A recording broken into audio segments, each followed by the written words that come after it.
So, as you said, you are doing a lot of things. You have a lot of irons in the fire. And I think the most important thing you're doing right now, in my opinion, and I'd be willing to bet that you would agree that the most important thing you're doing right now is being a father.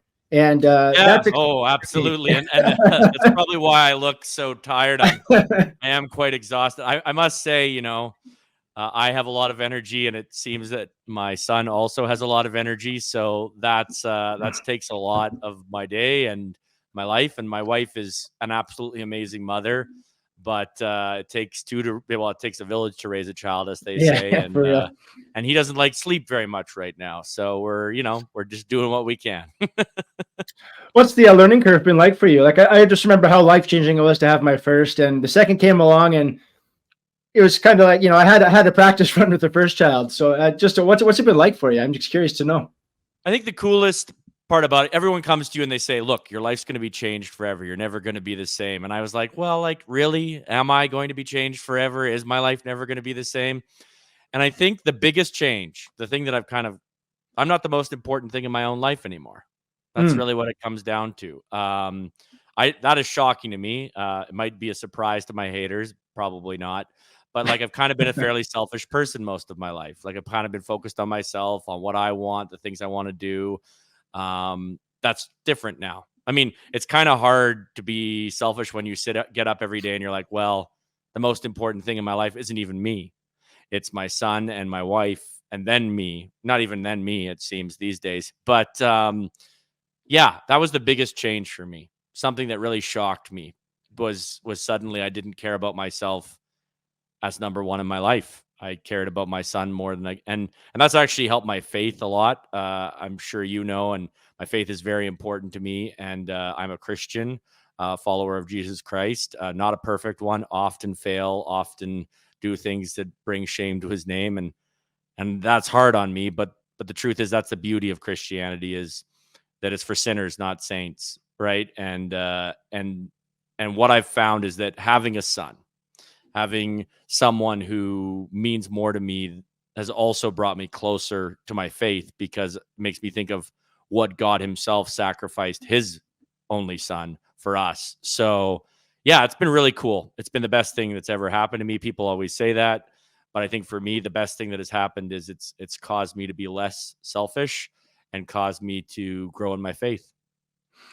That's amazing. Yeah, it certainly, I would see, can really give you a sense of what a father's heart is now that you have one. Right, exactly. Like, oh wow, how can you sacrifice your son? I mean, I wouldn't be able to do that, to be honest. And it's kind of crazy to think that that's what happened. But that father's heart I think is a perfect example. You have a lot more experience than I do, and I know you, for the sake of your family, moved your entire family across the country, and that's a father's heart. That's the love of your children that I'm sure propelled you to make such a big move. My parents moved out here before I was born. I was born here. My son's been born here. I hope his children are born here too. This is home, but they left their home.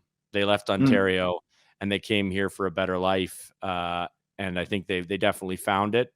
I'm very proud of the sacrifices they made, but I'm now seeing the sacrifices they made. I had no family around growing up. I didn't have grandparents coming to my recitals. I didn't have aunts and uncles coming to my birthday parties. And now I go to my nephews and nieces' birthday parties and I think, wow, like, this is so cool that I'm able to be here for that.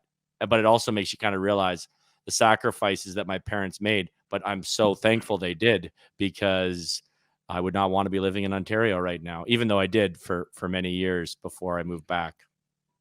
Like you just said there, I'm trying to pull back the tears, actually, because I think I think of like the last day we were at my parents' place before we came out here. And my daughter's now 5, but she was 2 at the time, and she was just so tiny. And she was walking with my mom, going for a walk around the street, and my wife and I were just watching from the door and watching them hold hands. And I just broke down. I'm like, this might be the last time that they ever see each other. And I think about my daughter in dance right now, and I think about all the things we're going to be doing, and we don't have grandma and grandpa around. They're in Ontario, they're still alive, but they're not here able to go to a recital. They're not able to go to see a karate class or whatever it is they may be doing.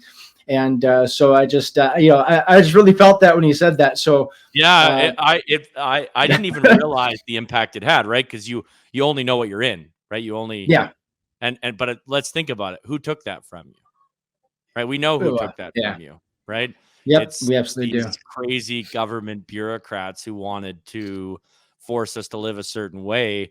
And I think actually that's the beauty of the story of Alberta and what's going to continue. No matter what happens to me or Take Back Alberta, the spark has been lit. This is going to become the most democratic place on earth.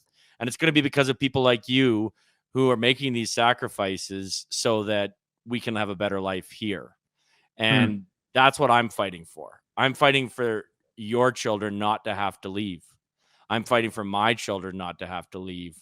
I'm just fighting for a place where people can be free to live the life they want. And I often get accused of wanting to control people's lives, right? That people say that I'm a tyrant, that I want to